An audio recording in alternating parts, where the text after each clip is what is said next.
तो जब आप जाते हैं, एंट्री लेते हैं और आपका बोर्ड एग्ज़ाम होता है, पहला पेपर हिंदी का होता है, तो पहले पेपर में ही सबसे बड़ा चैलेंज होता है ओएमआर शीट को भरना। 2026 के बोर्ड एग्ज़ाम के लिए 18 फरवरी से हिंदी का पहला पेपर है और 18 फरवरी को सुबह मीटिंग में जब आप जाएंगे तो पहले नंबर पे आपको एक ओएमआर शीट मिलेगी, उसको भरना होगा और एक ऐसी कॉपी मिलेगी, कॉपी को भी भरना होगा। दरअसल हम आपको बताएंगे कि जो नई ओएमआर शीट 2026 की आपको मिलेगी वो कैसी होगी, पूरा मॉडल आपको वही मिलने वाला है, तो उसके अकॉर्डिंग आपको काम करना है। ठीक है, तो एक एक पॉइंट पर हम लोग डिस्कस करेंगे। पहले नंबर पे आपको ओएमआर शीट में कोई भी गलती नहीं करनी है। अगर आप ओएमआर शीट में गलती कर रहे हैं मतलब 20 अंकों में आप छेड़खानी कर रहे हैं। इसके बाद कोई पेन वगैरह ना चले, ओएमआर शीट को एकदम क्लीन रखना है। अगर हाथों में आपके पसीना वगैरह आ रहा है तो आप अपने साथ एक हैंकी रखिए जिससे पसीना वसीना साफ करके ही इस पे गोले भरें। आपको जब ओएमआर शीट मिलेगी तो आपके रोल नंबर के हिसाब से ही आपको मिलेगी, क्योंकि यहाँ पर ऑलरेडी रोल नंबर ऑलरेडी छपा होगा, जनपद का कोड छपा होगा, केंद्र का कोड छपा होगा और आपका विषय छपी होगी और प्रश्न पत्र संख्या भी छपी होगी। अगर नहीं छपी है तो आपको डालना होगा। ठीक है, तो अब यहाँ पर ये सारी चीज़ें छपी होंगी। अगर इन केस आप कुछ गलत करते हैं तो आपको एक ब्लैंक ओएमआर शीट मिलेगी। फिलहाल तो आप गलती की कोई गुंजाइश ना करें, कभी कोई गलती ना करें। ओएमआर शीट फिर ब्लैंक मिलती है, उसमें बहुत टेंशन होती है भरने वरने में।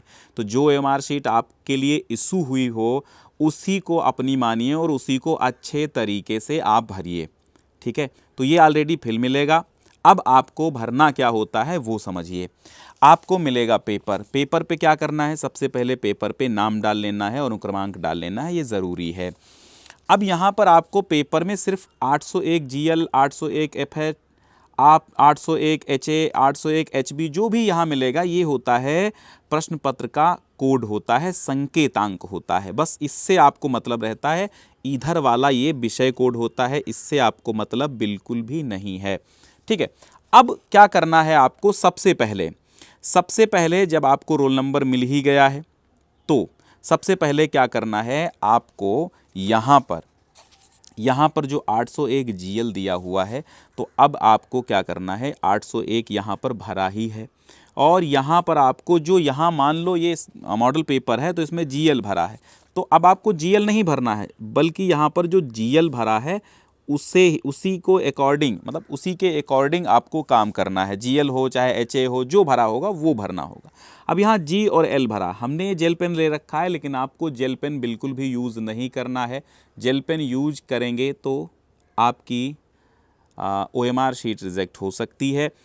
फिलहाल मैं बताने के लिए इस समय मेरे पास यही अवेलेबल था तो मैंने जल्दी से इसी को उठा लिया है। तो जी एल को, अब यहाँ जी भरा है तो जी के नीचे हम जी को गोला भर लेंगे। ठीक है, जी का गोला हम यहाँ पर भर लेंगे। ठीक है, अच्छे से गोला हम भरेंगे, ब्लू या ब्लैक पेन से ही भरना है। और यहाँ पर एल है तो हम यहाँ पर एल ढूंढकर एल को ही हम काला कर देंगे, यानी एल वाला गोला यहाँ पर भर लेंगे। हमारा काम ये प्रश्न पत्र का हो जाता है, मार्का का हो जाता है, यानी प्रश्न पत्र का मार्का सीरीज या संकेतांक का काम हो जाता है। इनकेस जब आप रोल नंबर यहाँ आप डालते हैं तब आपको बड़ी दिक्कत होती है। फिलहाल पहली ओएमआर शीट जो मिलेगी जिसमें आपका सब फिल होगा, कुछ भी इसमें करना नहीं होता है, रोल नंबर वगैरह भरना नहीं होता है, वो ऑलरेडी भरा होता है। लेकिन आप गलती कर देंगे, अपनी ओरिजिनल जो आपकी ओएमआर शीट होगी तो जब गलती कर देंगे तो जो दूसरी ओएमआर शीट मिलेगी उसमें आपको ये सब कुछ भरना रहता है, लेकिन आप गलती बिल्कुल भी ना करें। यहाँ जो होगा ये 1 से लेकर के ये 20 नंबर दिए हुए हैं, इनमें आपको आपके पेपर के ये जो बहुविकल्पी प्रश्न हैं इनमें 1 का बी, डी का 2 का सी, 3 का ए, ऐसे करके जो सही होगा वो यहाँ पर भरना है। ध्यान रहे गोला हमेशा पूरा भरना है। यहाँ पर सही तरीका दिया हुआ है, इसे ध्यान से देख लीजिए आप गोला कैसे भरना है। इसके बाद एक कॉलम आपका और आता है परीक्षार्थी के हस्ताक्षर। यहाँ मान लीजिए आपका नाम अमन कुमार है तो आप अमन कुमार अपना नाम लिख दीजिए। ठीक है, ये आपका हस्ताक्षर है यानी आपका अपना नाम है। नहीं, अब एक मन में आपके सवाल आएगा कि सर ये तो कहा जाता है कहीं पर भी अपना नाम ना लिखें, तो कहीं पर आपको नाम नहीं लिखना है, बट जहां आपके सिग्नेचर होने हैं वहां तो आप नाम लिखेंगे ही, उसमें कोई दिक्कत नहीं। यहां आपके केंद्र व्यवस्थापक की मुहर हो जाएगी, इससे आपको लेना देना नहीं है। और यहाँ कक्ष निरीक्षक के हस्ताक्षर होंगे, इससे भी आपको लेना देना नहीं है। मान लो कक्ष निरीक्षक मैं हूँ तो मैं अपने सिग्नेचर यहाँ पर कर देता हूँ, ठीक है। इसके बगैर OMR शीट मान्य नहीं होती है, ऐसा मानो। अब यहाँ पर एक और चीज़ ध्यान देनी है, ये प्रश्न पत्र का जो भाग 1 लिखा है, केवल चित्रकला एवं संगीत वादन विषय हेतु प्रश्न पत्र के जिस भाग को परीक्षार्थी द्वारा हल किया गया है उसके सम्मुख गोले को भरा जाए, अन्य विषयों हेतु यहाँ कुछ भी अंकित ना करें। यानी आपको इस वाले कॉलम का जो यूज करना है, ये सिर्फ आपको आपके चित्रकला या फिर संगीत जिन बच्चों ने ले रखा है बस उसी के पेपर दिन करना है। मतलब जब आपका संगीत या चित्रकला का पेपर होगा उस दिन इस वाले भाग का काम होगा, अन्यथा इसको आप ज्यों का त्यों पड़ा रहने देंगे। क्लियर? तो यहाँ जब आपका चित्रकला होगा तो आप अगर आलेखन करेंगे तो आलेखन के आगे 1 नंबर भरेंगे।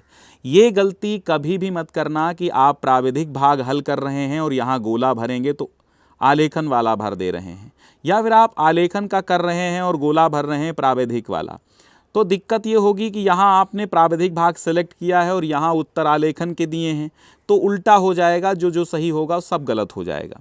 अगर आप आलेखन भाग के उत्तर दे रहे हैं तो आलेखन भाग पे आपको गोला करना और उसी के उत्तर यहाँ देना है केवल चित्रकला वाले दिन।